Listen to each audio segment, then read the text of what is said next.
I'm Catherine Tomlinson and I started an eco-conscious pottery company called Oxford Clay. So I don't just make pottery, I make resources for other potters wanting to be more eco-friendly in their pottery practice. And that's what this podcast is all about. It's about sharing everything I've learned along my eco-conscious pottery journey with you. And I'm so glad you're here with me. Let's go.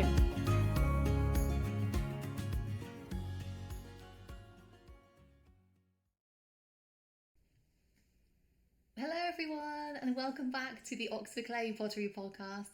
I'm Catherine, and on today's episode, we're going to be talking about how to stay safe in pottery. Now, it sounds really scary, doesn't it? Like, I didn't know pottery was like unsafe, but there are just like a few things which I've learned in like pottery classes, like over the years, and also just like I practice now that I know will keep me safe basically when I'm working with clay.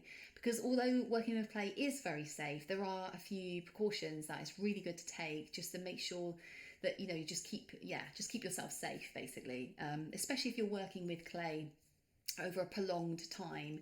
There are certain things that potters you should really be like routinely doing just to protect your body basically when you're working with clay. Okay, I hope that doesn't sound too scary. But let's get into the safety measures because you'll see they're all very easy to do. Okay, so the first thing to say is that we'll just go through like the main dangers in pottery, and then we'll just talk about like how to mitigate the dangers. The first main danger is powder.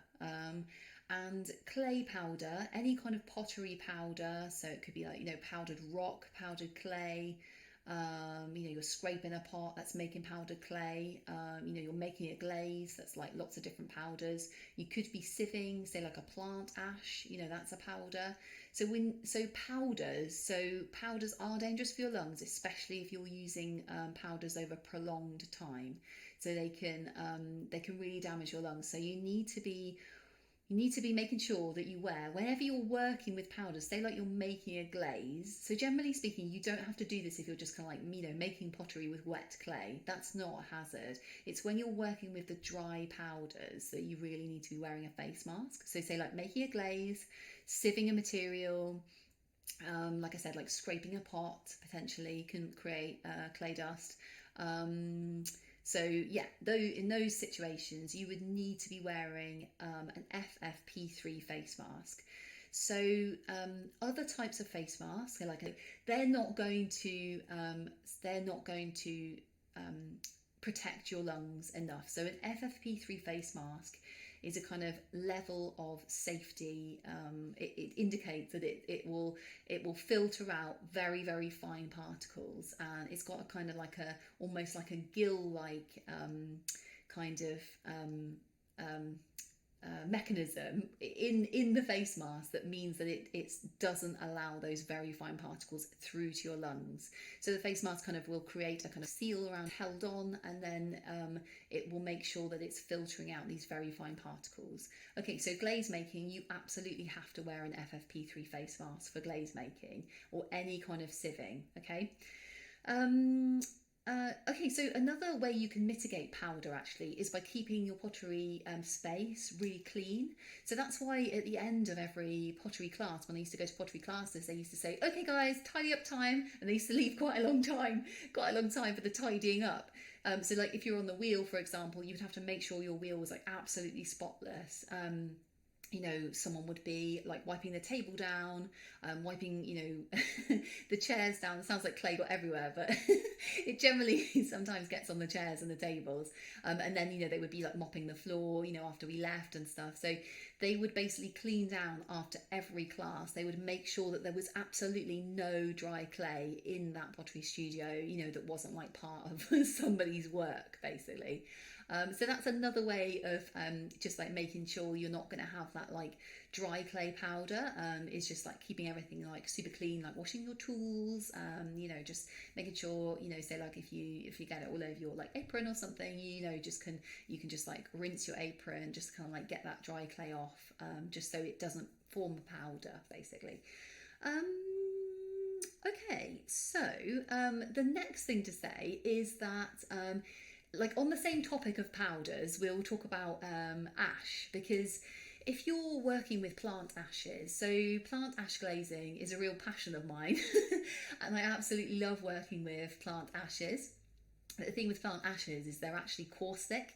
So, you really don't want to be getting the ash in your eyes, in your mouth. You don't want to be getting it on your skin. You absolutely don't. So, that's like really important if you're sieving ash to wear FFP3 face mask. And I'd usually use goggles when I was sieving ash as well, just to make sure that the ash particles, because it does generate a sort of ash dust in the air, so I would always wear goggles just to kind of make sure that ash wasn't like going into my eyes, and then if you've made up an ash glaze or something, you really don't want that ash to be like, the ash of the glaze to be touching your hands. It's very, it can really irritate your skin.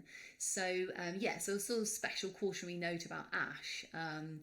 So don't get it on your skin, don't get it in your eyes, and don't get it in your lungs.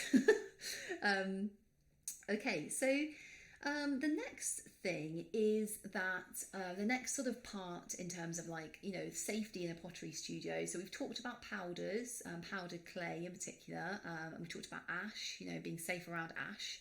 The next probably main hazard in a pottery by doing pottery is metal oxides. So metal oxides are generally used to colour pottery. They can be colouring pottery in the case of, say, like cobalt. They're colouring pottery blue. In the case of copper, they can be colouring pottery red in a reduction firing, or green in an oxidation firing. Iron is brown. So this is how pottery is basically coloured. But a lot of metal oxides are actually extremely toxic, very poisonous.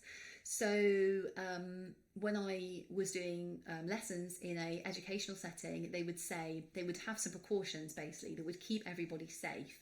So those were no eating or drinking around in the glaze area. So they used to have like a separate area for like glazing your pottery, and they'd be like, no eating or drinking in there. And that was so that you didn't accidentally ingest any metal oxides. So you accidentally spilled some and then you ate some food with it on or something. So it's like some metal oxides are actually extremely poisonous. So in her book, Linda Bloomfield has a book on metal oxides and all the different colours they make in glazes.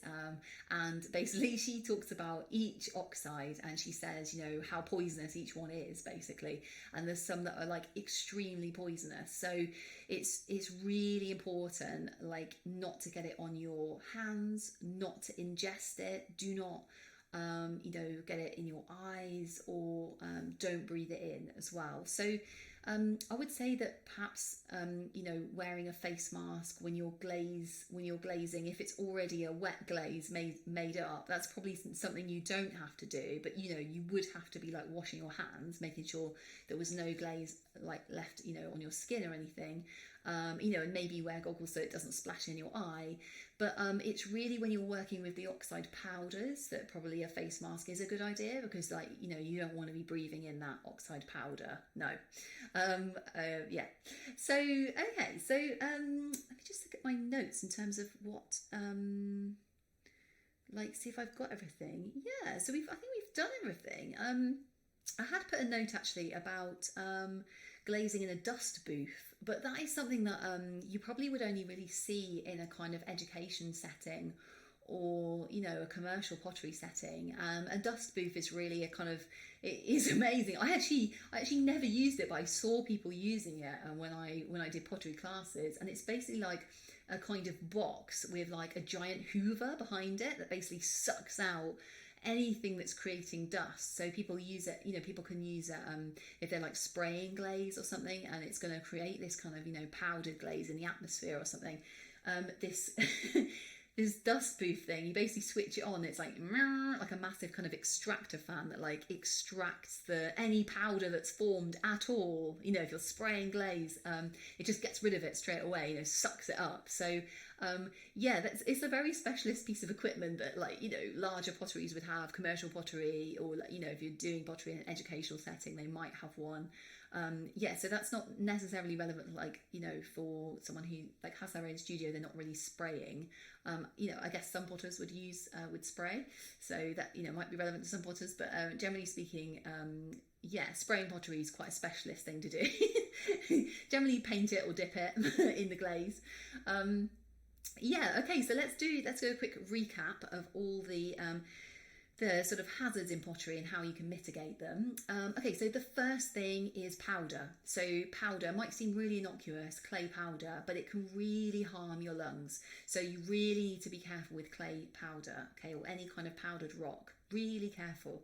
I can't emphasize that enough, especially if you're working with clay a really long time.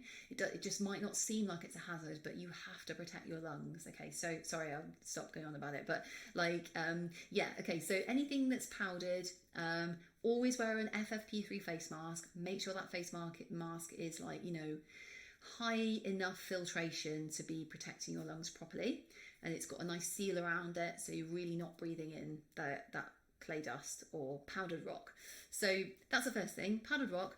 Another way you can mitigate this is just keep your space, you know, free of clay dust.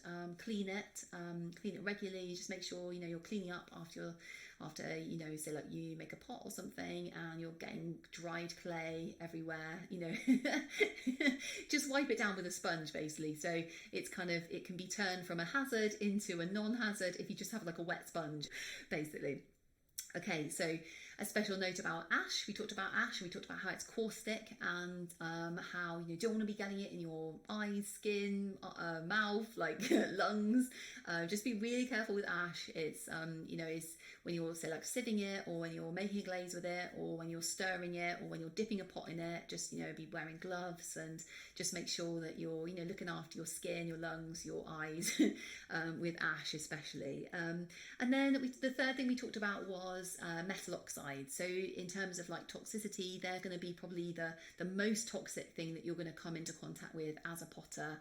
And so again, it's just about like looking after yourself. Don't, you know, eat or drink near them. You just don't want to be ingesting it, basically. You don't want to be breathing it in, and you don't want to be getting it on your skin or in your eyes.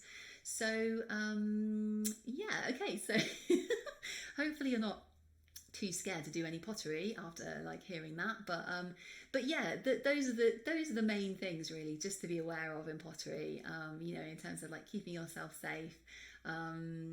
Yeah.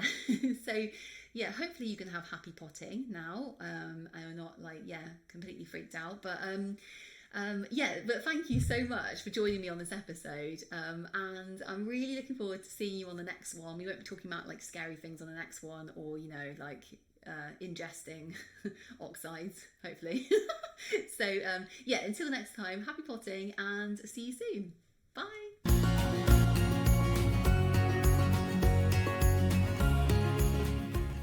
So if you enjoyed that and you're interested to learn more about eco-conscious pottery, head over to the Oxford Clay website, which is www.oxfordclay.co.uk.